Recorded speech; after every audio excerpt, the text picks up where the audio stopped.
야곱의 삶에 대해서 생각을 했어요. 에서는 눈에 보이는 팥죽 한 그릇을 가치 있게 여겼어요. 눈에 보이지 않는 그 장자권 속에 숨어져 있는 그 하나님의 언약, 예수 그리스도, 십자가의 구속의 은혜, 그것을 아주 가치 없게 생각을 했어요.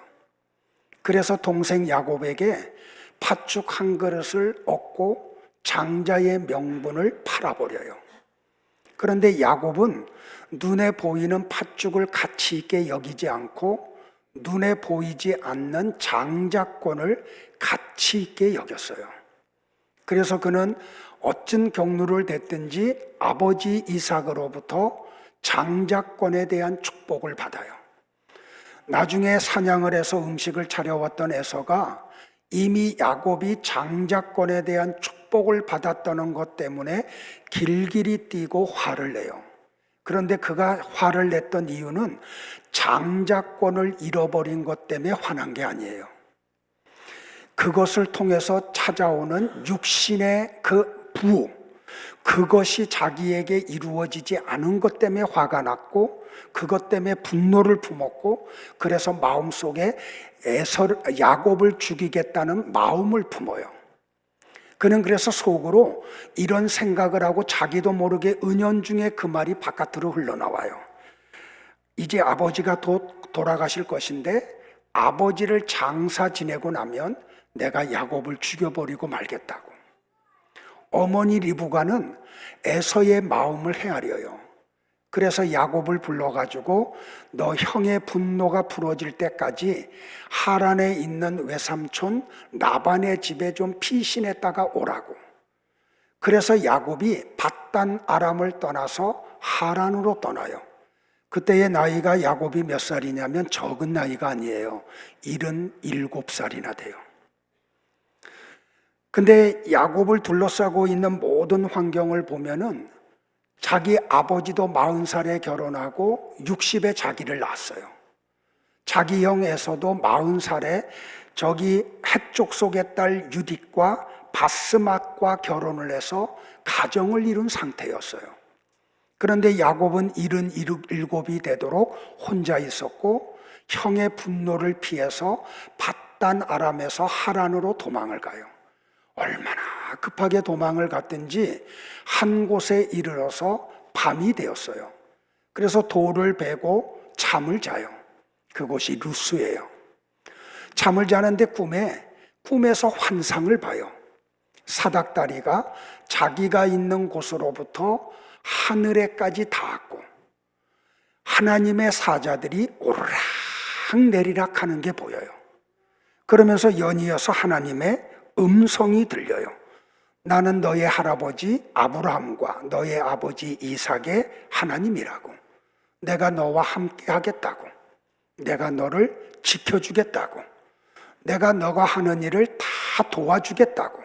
그리고 너로 하여금 다시 밧단 아람으로 돌아오게 해주겠다고. 그리고 꿈을 깼어요. 야곱이 꿈을 깨고 난 다음에 그곳을 베델이라고 이름을 지어요. 그러면서 그가 이런 고백을 해요.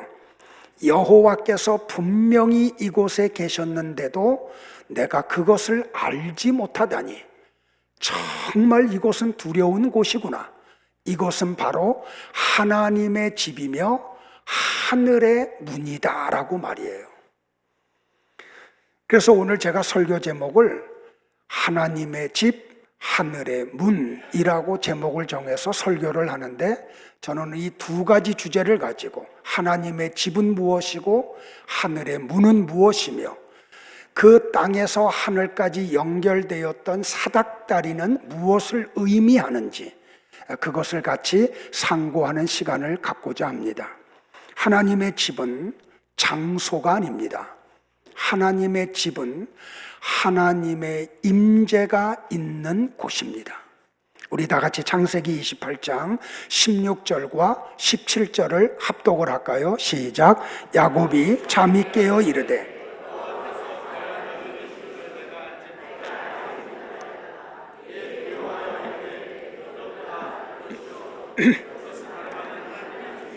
이는 하늘의 문이로다 하고, 베델에서 하나님을 꿈에서 만난 야곱이 그곳을 뭐라고 이야기해요? 이곳은 하나님의 집이요 하늘의 문이다 라고 고백을 해요. 보세요 여러분들, 하나님의 집이 어디입니까? 교회입니까? 아니에요. 하나님의 임재가 있는 곳이 하나님의 집, 교회예요. 야곱은 루스에서 꿈에 하나님을 만나고 하나님이 여기 계시다 하고 베델, 이곳이 하나님의 집이라고 이야기를 해요. 벳이라는 히브리어는 집이라는 뜻이고 엘이라는 히브리어는 하나님이라는 뜻이에요. 그러니까 베델은 하나님의 집이라는 뜻이에요. 이것은 뭘 이야기하냐면 베델이 하나님의 집이 아니고 하나님이 베델에 임재하셨기 때문에 그곳이 하나님의 집이라는 뜻이에요. 자, 우리가 성경을 통해서 보면 나중에 이 베델에 하나님이 계시지 않아요. 아니, 사람들이 베델에 하나님이 계시지 못하도록 그렇게 만들어 버리고 말아요. 자, 나중에 이 베델에서 어떤 일이 벌어져요, 여러분들? 이스라엘이 멸망하는 단초를 제공하는 것이 베델이 돼요. 자, 역사적인 걸 조금 거슬러 올라가서 설명을 드릴게요. 이스라엘 백성들이 애굽에서 나온 뒤에 가나안 땅에 정착을 해요. 그리고 그때부터 400여 년 동안 사사들이 다스리는 사사 시대가 이루어지고 마지막 사사인 사무엘 시대에 이스라엘 백성들이 주변 국가에 있는 왕정 제도를 보고 사무엘을 향해서 이렇게 요청을 해요. 하나님 앞에 얘기해서 우리 이스라엘에게도 하나님이 직접 다스리지 말고 우리 눈에 보이는 사람의 왕을 세워서 우리를 좀 다스리게 해달라고. 그래서 하나님이 허락을 하고 이스라엘의 왕정 제도를 허락을 해요. 첫 번째 왕이 누구예요? 베냐민 지파 출신 기스의 아들 사울이 이스라엘의 초대 왕이 돼요. 그런데 이 사람이 왕의 자리에 있는 시간이 길어지면서 교만이 들어오고 그 교만으로 인해서 하나님이 그를 버려요. 그리고 이새의 아들, 8번째 아들인 다윗을 이스라엘의 왕으로 세워요. 그런데 이 다윗은 어떤 사람이에요? 하나님을 너무너무 경외하는 사람이에요. 하나님의 말씀을 가슴에 새기는 사람이에요. 하나님이 어느 날 이런 이야기에 내가 새벽에 도와줄게. 그랬더니 다윗이 뭐라고 이야기해요? 비파야 수고마 깰지어다. 내가 새벽을 깨우리로다. 그가 베들레헴의 목동으로 있는 어린 나이에도 새벽을 깨우며 하나님 앞에 기도를 했어요.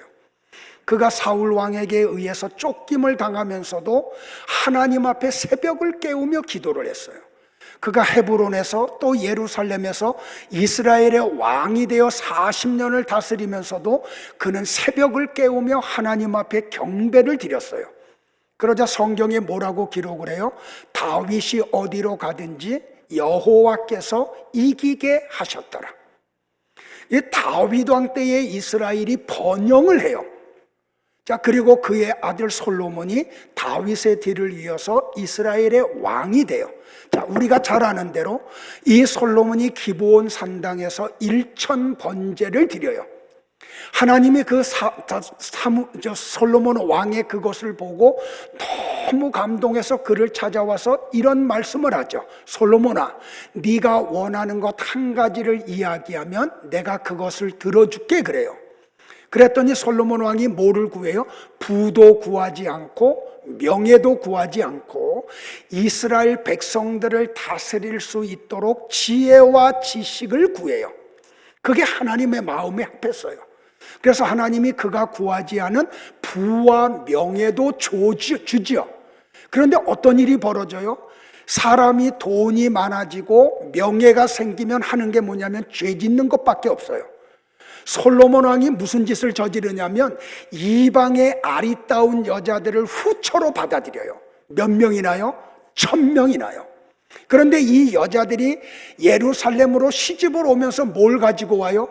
자기들의 조국에서 자기들이 섬기던 우상들을 가지고 와요.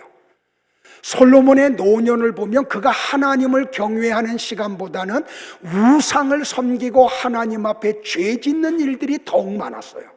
그래서 하나님이 진노해가지고 솔로몬 왕을 찾아와서 뭐라 그래요? 내가 너의 행위를 보고 네 나라를 둘로 찢어버릴 거야. 그런데 내가 너의 아버지 다윗을 생각해서 네가 살아있는 동안에는 그렇게 하지 않고 네가 죽은 후에 네 아들 때에 그렇게 할 거야. 그랬더니 이 솔로몬이 뭐라 그래요? 하나님 앞에 감사를 드려요. 내가 살아있을 동안에 그렇게 하지 않고 죽은 다음에 그렇게 한다는 하나님 앞에 감사를 해요. 이게 여러분이 알고 있는 솔로몬의 모습이었어요. 그리고 솔로몬이 죽고 난 다음에 그의 아들 르호보암이 이스라엘의 왕이 돼요. 그런데 여러분들 보세요. 중략하고 르호보암이 하나님의 뜻을 따라 살지 않고 자기 아버지가 백성들에게 과하게 매겼던 세금을 줄이지를 않아요. 그리고 오히려 더 백성들을 더 험악하게 다루어요. 그래서 하나님이 어떻게 해요? 느밧의 아들 여로보암을 이스라엘의 왕을 삼고 10지파를 떼어서 여로보암에게 줘요. 그래서 나라가 둘로 찢어져요. 그래서 북이스라엘은 느밧의 아들 여로보암이 통치를 하고 남쪽 유다는 유다 지파 하나만 하나님이 솔로몬의 아들 르호보암에게 줘요. 그래서 그게 남쪽 유다가 돼요. 자, 근데 보세요. 그러면 이 느밧의 아들 여로보암도 하나님의 은혜로 한 나라의 왕이 됐잖아요. 이스라엘의 10지파를 다스리는 지도자가 됐잖아요. 그러면 하나님의 뜻을 따라 살아야 되잖아요. 그런데 이스라엘 백성들이 명절이 되면, 절기가 되면 어린 양을 가지고 예루살렘에 가서 하나님 앞에 제사를 지내러 가요. 그런데 어느 날 여로보암이 이런 생각을 해요. 우리 백성들이 예루살렘을 자꾸 가서 제사를 지내다 보면 다시 마음을 유다에게 뺏겨서 르호보암에게 가지 않을까.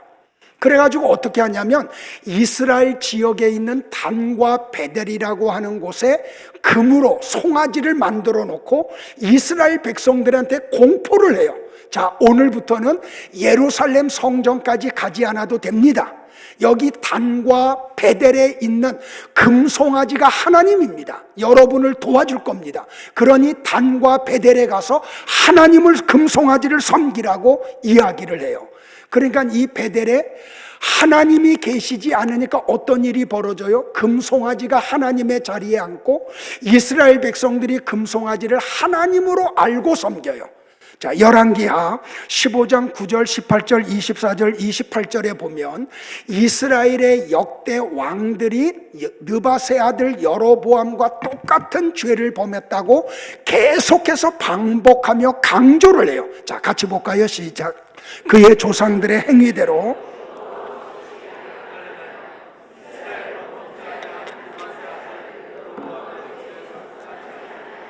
그러니까 이스라엘의 왕들이 일어나면 어떻게 했냐면 느밧의 아들 여로보암이 지은 죄를 그대로 따라서 간 거예요.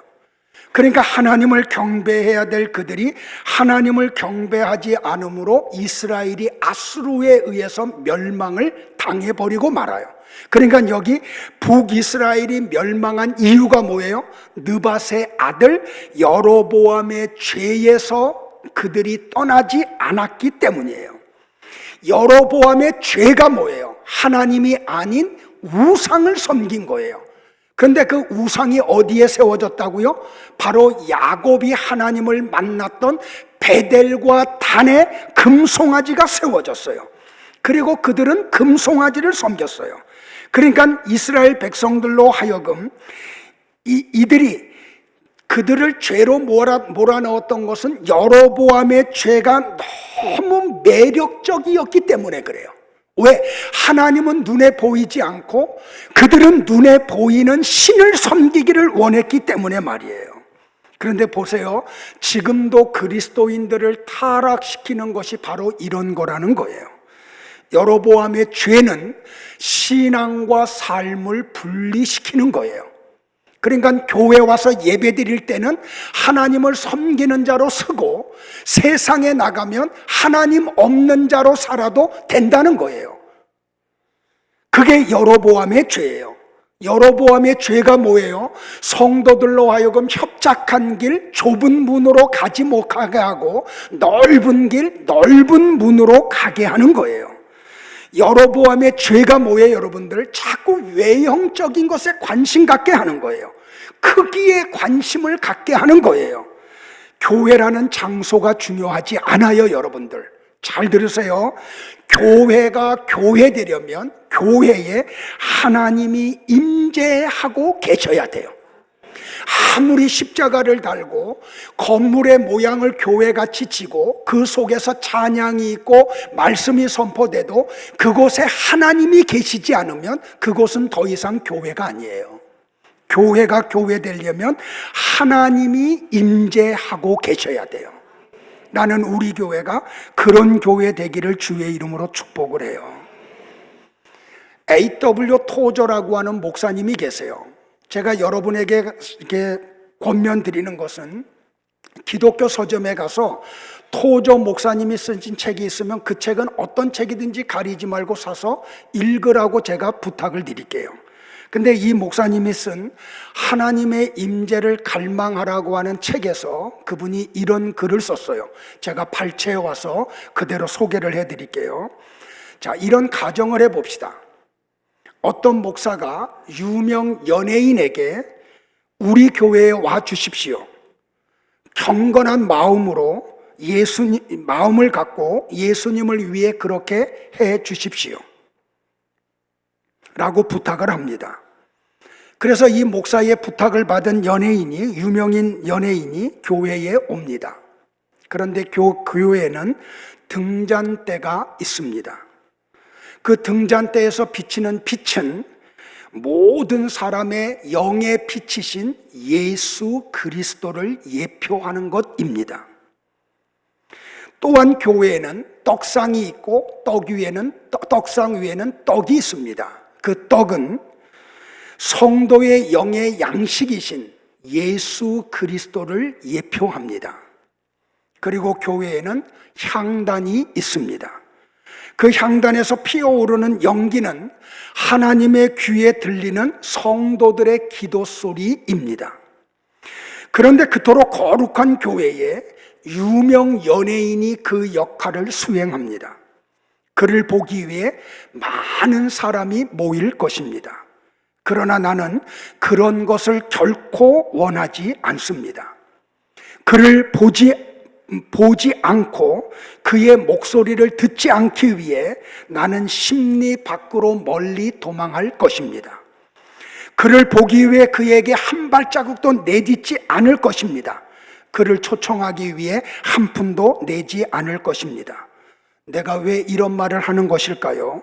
그것은 성경적 지지를 받지 못하고 경건하지 못한 저속한 연애 오락이 교회에 많이 침투했기 때문입니다. 그런 현상 때문에 성령님이 슬퍼하시고 교회의 빛이 흐려지고 떡에서 곰팡이가 나고 향단에서 향기로운 냄새가 사라졌습니다. 이것은 예수님의 임재가 없는 교회의 모습입니다. 하나님의 임재가 적게 나타날수록 비참한 교회가 되고 하나님의 임재가 나타날수록 복된 교회가 됩니다. 교회에는 진리의 빛과 생명의 떡과 기도의 향기가 있어야 합니다. 그리스도의 보혈로 깨끗하게 된 교회가 우리 가운데 있다면 얼마나 기쁘고 감사한 일이겠습니까? 그런 교회에 들어서면 빛이 비치고 있다는 것을 느낄 수 있고 영적 양식이 있다는 것을 볼 수 있고 하나님의 귀에 즐거운 기도 소리가 하늘로 올라가고 있다는 것을 알 수 있습니다. 그런 교회가 진짜 교회입니다.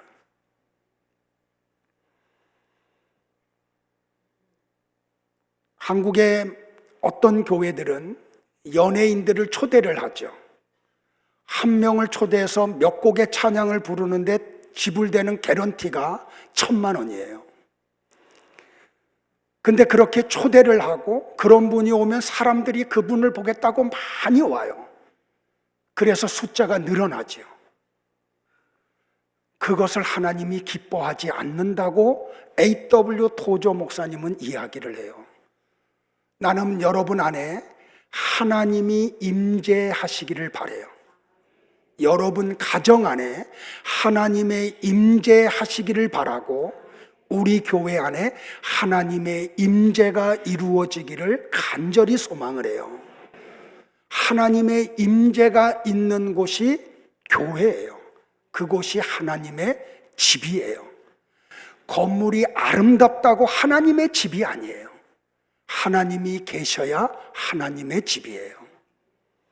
야곱이 꿈을 꾼 다음에 그곳을 베델이라고 부르면서 뭐라고 이야기해요? 이곳이 하늘의 문이라고 이야기를 해요. 창세기 28장 12절을 또 한번 볼까요? 같이 봅니다.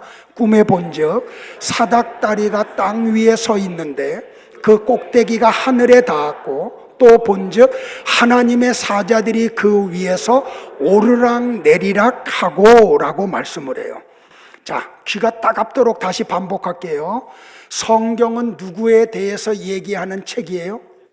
예수님이 어떤 분인지를 소개하는 책이 성경이에요. 자, 예수님을 왜 소개해요? 그분만이 우리의 구원을 주실 수 있는 유일한 구원자이시기 때문에. 그러니까 구약 성경도 누구 얘기하는 거예요? 예수님 얘기하는 거고, 신약 성경도 누구 얘기하는 거예요? 예수님 얘기하는 거예요. 자, 그런데 구약은 예수님이라고 직접 얘기하지 않고 어떤 모형들로 설명을 하죠.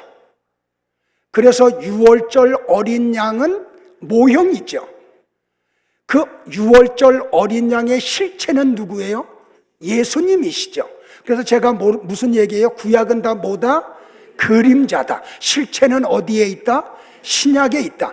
그러면 여기 베델에서 야곱이 꿈을 꾸을 때 보았던 그 환상, 사닥다리가 땅에서 하늘까지 닿았고 하나님의 사자들이 오르락 내리락 했다는 것의 실체가 뭐냐는 거죠.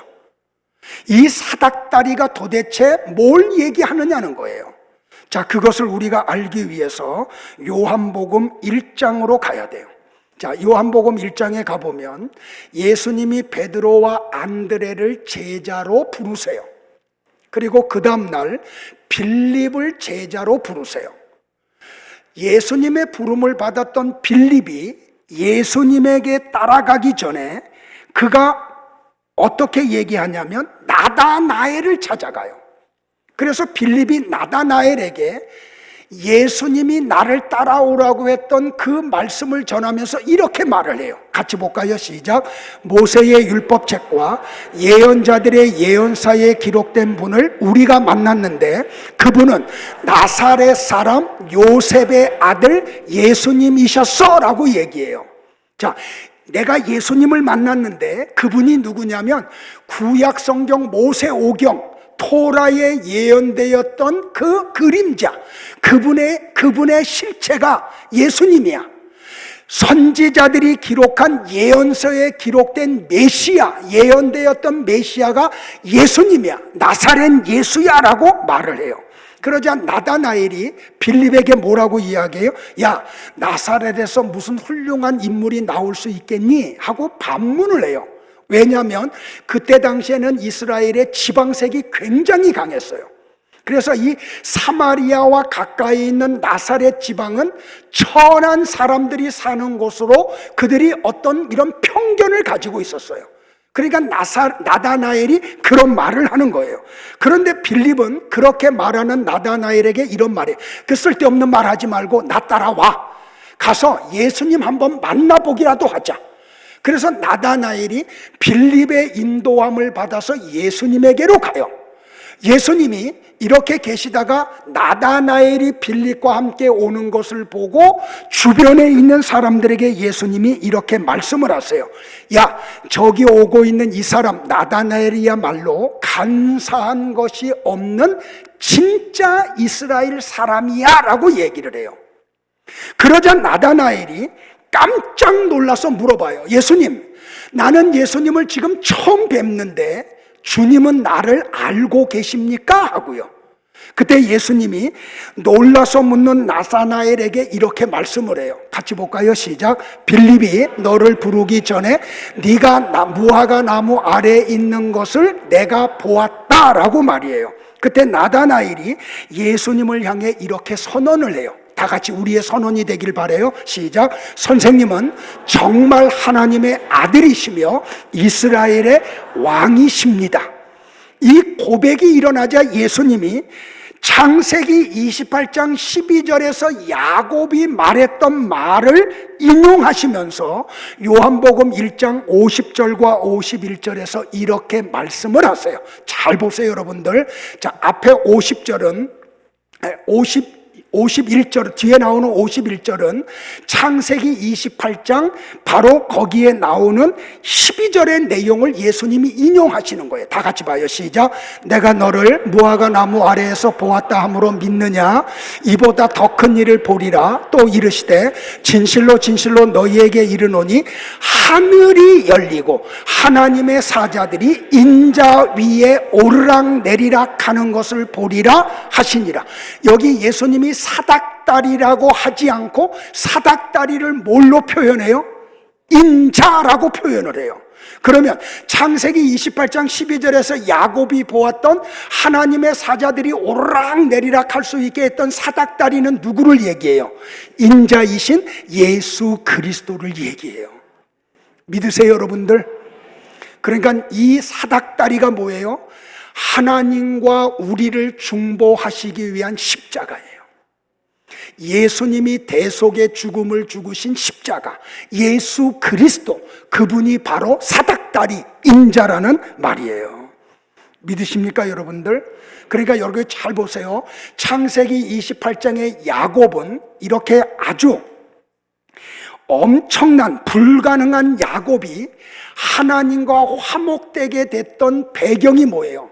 십자가에서 죽으신 예수님의 대속의 죽음으로 인해서 그가 하나님과 연합한 자가 된 거예요. 화목한 자가 된 거예요.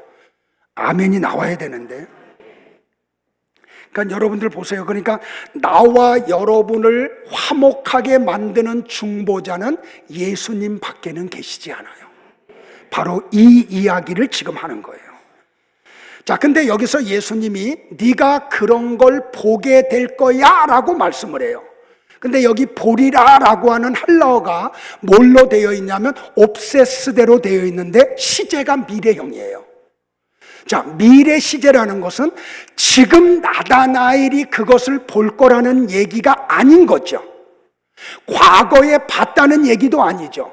앞으로 보게 될 거라는 거예요. 또 다른 그 하늘이 열리는 것, 또 다른 사닥다리가 연결이 되고 하나님의 사자들이 오르락 내리락 하는 것을 보게 될 것이라고 이야기를 해요. 이건 뭘 이야기해요? 미래에 일어날 예수님의 재림의 사건을 이야기하는 거예요. 자, 보세요, 여러분들. 어느 날 내가 재림하는 것을 보게 될 거야 라고 얘기해요. 이걸 다니엘이 다니엘서 7장 13절과 14절에서 이미 예언했던 내용이에요. 잘 보세요. 같이 봅니다. 시작. 내가 또 밤 환상 중에 보니 인자 같은 이가, 인자가 누구예요? 예수님 얘기하는 거예요.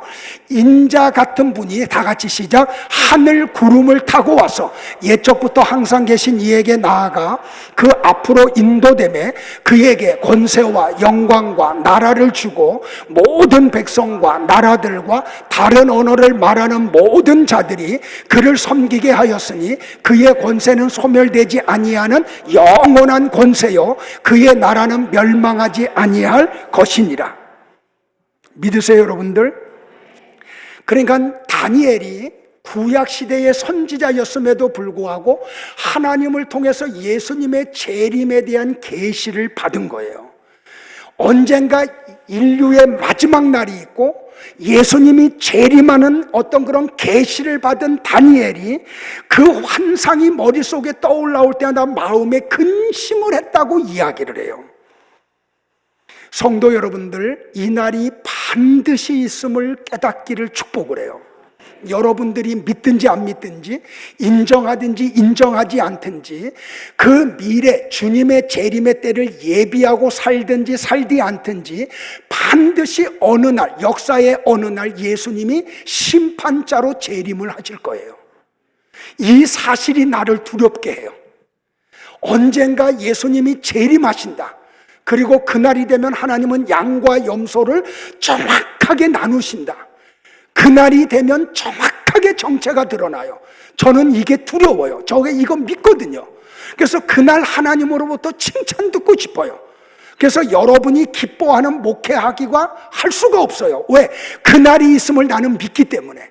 그래서 그날 하나님으로부터 나는 칭찬을 들어야 되기 때문에. 그래서 다른 설교자와 같이 예수 잘 믿으면 세상적으로 잘 된다는 설교를 할 수가 없어요. 왜? 나는 이 날을 믿거든요. 여러분도 그날을 믿으시기를 축복을 해요. 이게 우리를 거룩한 두려움 속으로 몰아가기를 바라요. 그래서 하루하루를 마지막 날같이 살기를 축복을 해요. 자, 성경 같이 볼까요? 예수님은 마태복음 26장 64절에서 분명하게 다시 오실 것을 말씀하셨어요. 같이 봅니다. 예수께서 이르시되 내가 말하였느니라. 그러나 내가 너희에게 이르노니 이후에 인자가 권능의 우편에 앉아있는 것과 하늘 구름을 타고 오는 것을 너희가 보리라. 믿으십니까? 언젠가 예수님이 재림하는 것을 우리의 육신의 눈으로 볼 날이 있어요. 자, 마태복음 16장 26절과 27절에서 예수님이 반드시 다시 오실 건데 그때에 이런 일을 하실 거라고 말씀을 하셨어요. 또 봅니다. 사람이 만일 온 천하를 얻고도 제 목숨을 잃으면 무엇이 유익하리요? 사람이 무엇을 주고 제 목숨을 바꾸겠느냐? 인자가 아버지의 영광으로 그 천사들과 함께 오리니 그때에 각 사람이 행한 대로 갚으리라. 예수님이 분명히 말씀하셨죠. 인자가 아버지의 영광과 그 천사들과 함께 심판하러 오신다고. 근데 그때 어떻게 한다고요? 각 사람이 그가 행한 대로 갚아 주신다고요. 사랑하는 성도 여러분들, 나는 그래서 여러분들이 복음편에 서기를 축복을 해요. 어떤 일이 벌어져도 하나님의 말씀을 붙들기를 선포를 해요. 그 말씀 붙잡으세요. 말씀을 따라가세요. 사람들이 많이 간다고 넓은 길로 가지 마시고, 사람들이 비록 적게 찾아도 이 말씀이 우리에게 원하는 그 좁은 문을 향해서 걸어가는 분들이 되기를 주의 이름으로 축복을 해요. 자, 오늘 예배가 끝나고 나면 집에 가셔서 요한계시록 19장을 1절부터 마지막 절까지 하나하나 깊이 있게 생각하면서 한번 묵상을 하세요. 자, 요한계시록 19장은 뭐냐면 예수님이 재림하는 날 있을 것을 요한이 반모섬에서 계시를 받고 문자로 기록한 장이 요한계시록 19장이에요. 자, 마지막 날이 돼요. 그래서 예수님이 재림을 해요. 그러면 어떤 일이 벌어지냐면 하늘이 열려요. 하늘이 열려요. 그리고 어떤 일이 벌어지냐면 이미 구원받은 많은 성도들이 찬양을 해요. 할렐루야!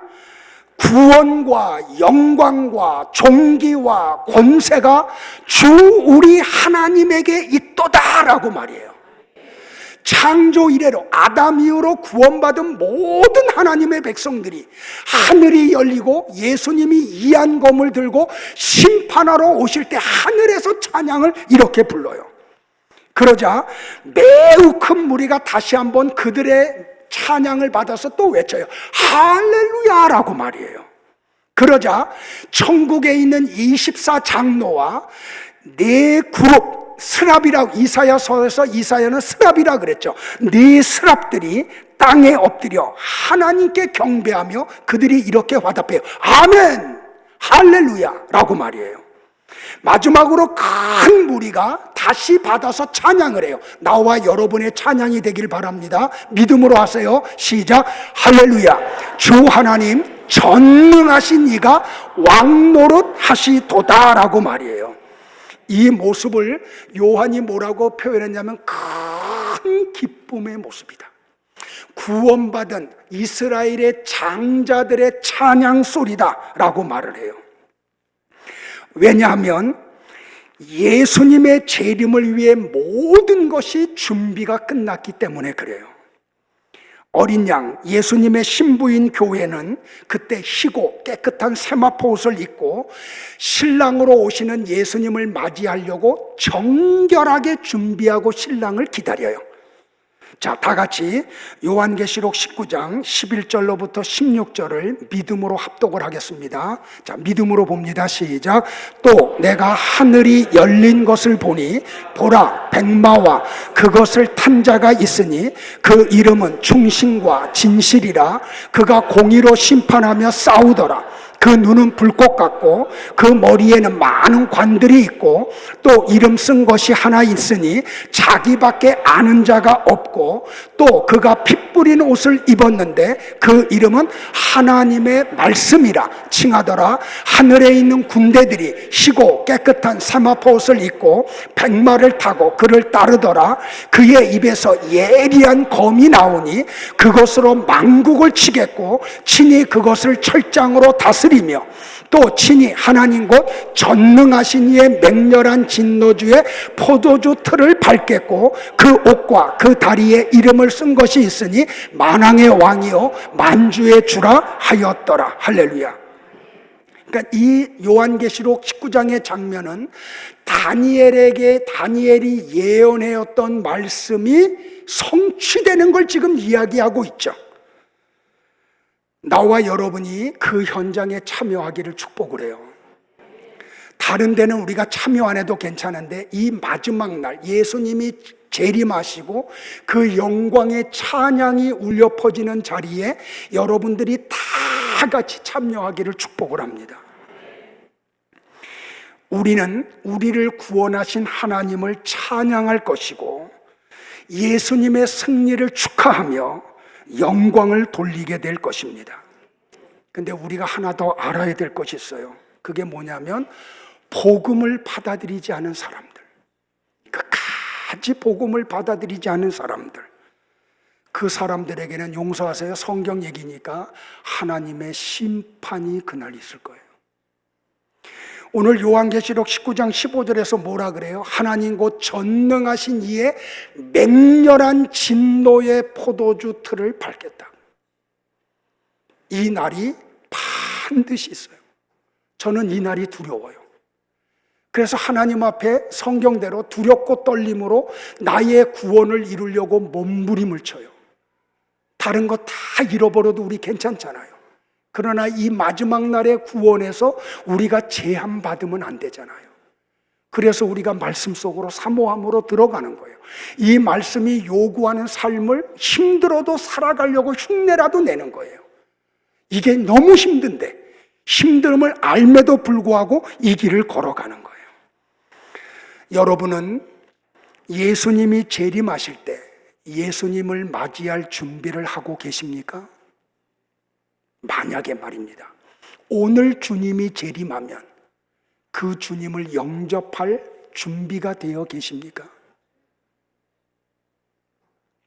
만약에 올해 예수님이 재림하시면 여러분은 그 재림의 주님을 아멘, 주 예수여 어서 오시옵소서 하고 영접할 준비를 하고 계십니까?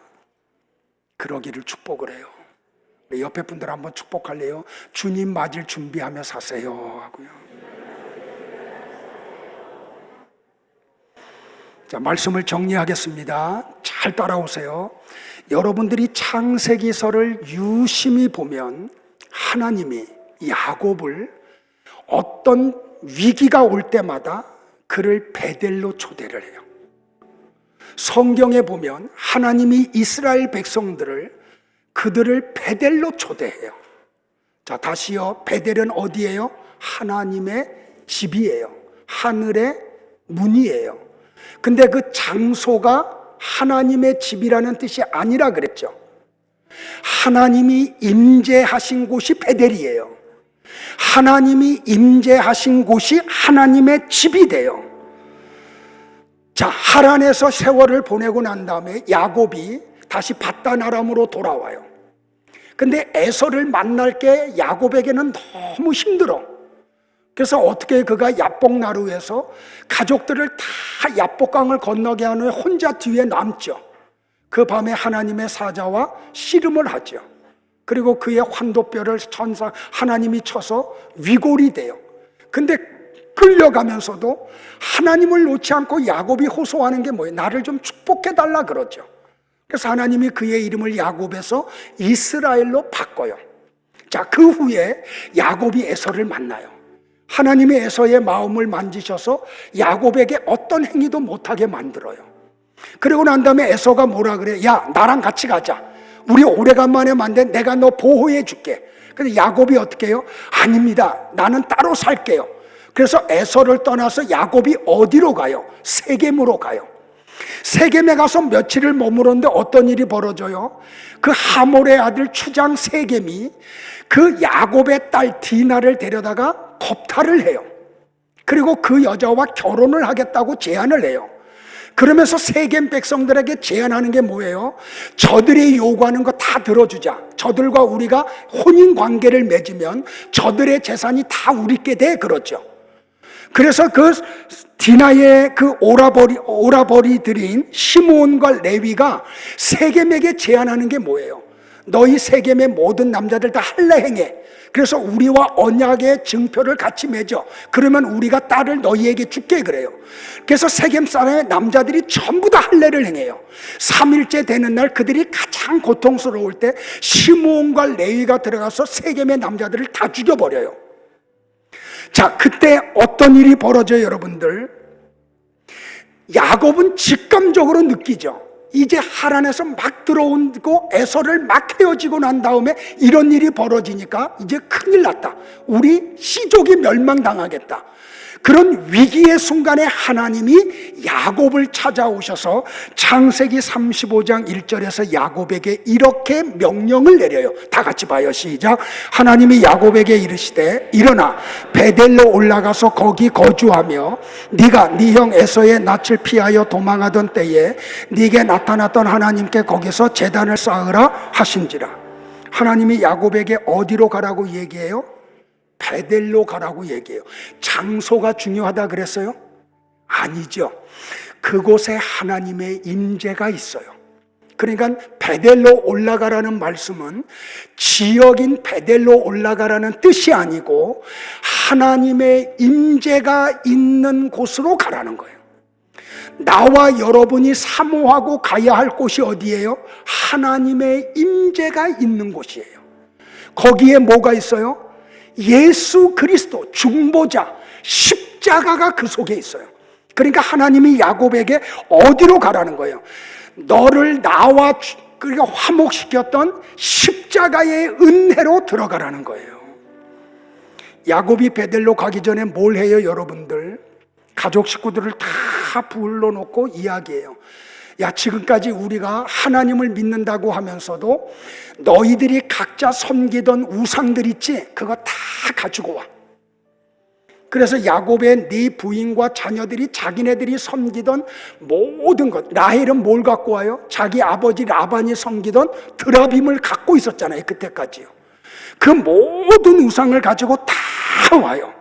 그러자 야곱이 어떻게 해요? 그 우상 덩어리들을 상수리 나무 아래에 땅을 파고 묻어버려요. 그리고 베델로 올라가요. 자, 성경 같이 봐요.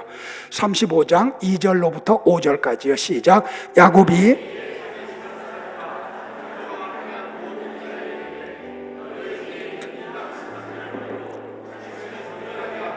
너희들의 의복을 바꾸어 입으라.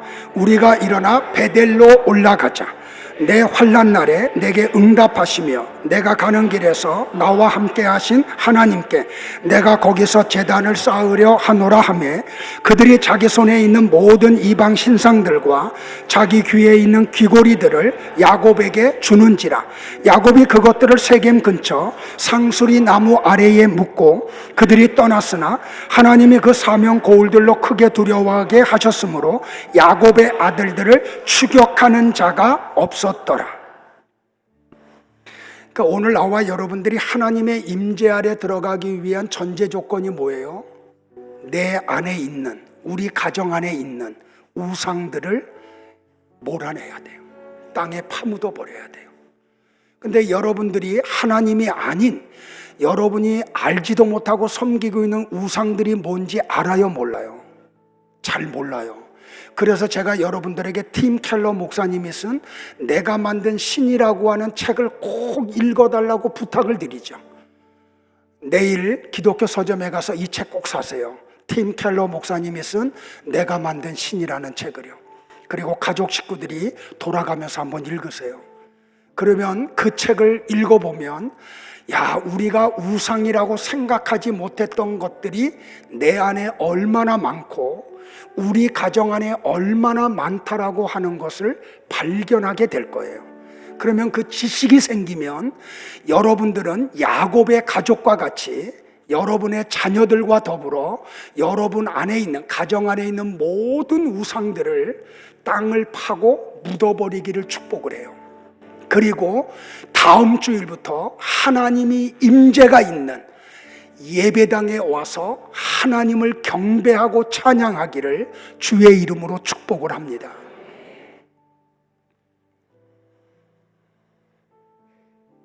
그러니까 나와 여러분들이 잊지 말아야 될 게 뭐냐면 우리가 끊임없이 사모해야 될 장소는 하나님의 임재 아래 들어가는 거예요.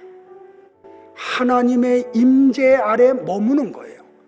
그래서 그분과 교제하는 거예요. 근데 바울은 고린도전서 3장 16절과 17절에서 우리의 몸이 하나님의 임재가 있는 하나님의 집이라고 이야기를 해요. 다 같이 볼까요? 시작. 너희는 너희가 하나님의 성전인 것과 하나님의 성령이 너희 안에 계시는 것을 알지 못하느냐? 누구든지 하나님의 성전을 더럽히면 하나님이 그 사람을 멸하시리라. 하나님의 성전은 거룩하니 너희도 그러하니라. 여러분의 몸이 하나님이 거하시는 거룩한 집임을 믿으십니까? 그래서 제가 다른 교회는 어떻게 하는지 몰라도 남자 성도들에게 담배 피지 말라 그러는 거예요. 여러분의 몸이 하나님의 집이에요. 하나님이 임재하신 곳이에요. 그런데 거기다가 더러운 걸 집어넣으면 안 돼요. 그러면 거룩이 소멸이 돼요. 하나님은 거룩한 분이시기 때문에 죄가 있는 곳에 계시지를 않아요. 그럼 하나님이 어떻게 한다고요, 여러분들? 성전을 더럽히면 하나님이 그 사람을 멸하신대요. 우리가 회식 자리에 가도 직장 생활을 해야 되기 때문에 어쩔 수 없이 갈 수 있잖아요. 그러나 같이 술잔을 들고 위하여 하고 마실 수 없어요. 거기서 여러분들이 선포해야 돼요. 나는 크리스찬입니다. 내 안에는 하나님이 계십니다. 그래서 나는 더러운 걸 집어넣을 수 없습니다. 사이다를 주든지 물을 주든지 오렌지 주스를 주십시오. 여러분들이 어떤 불이익이 와도 그렇게 선언하고 여러분의 전을 더럽히면 안 돼요. 왜요?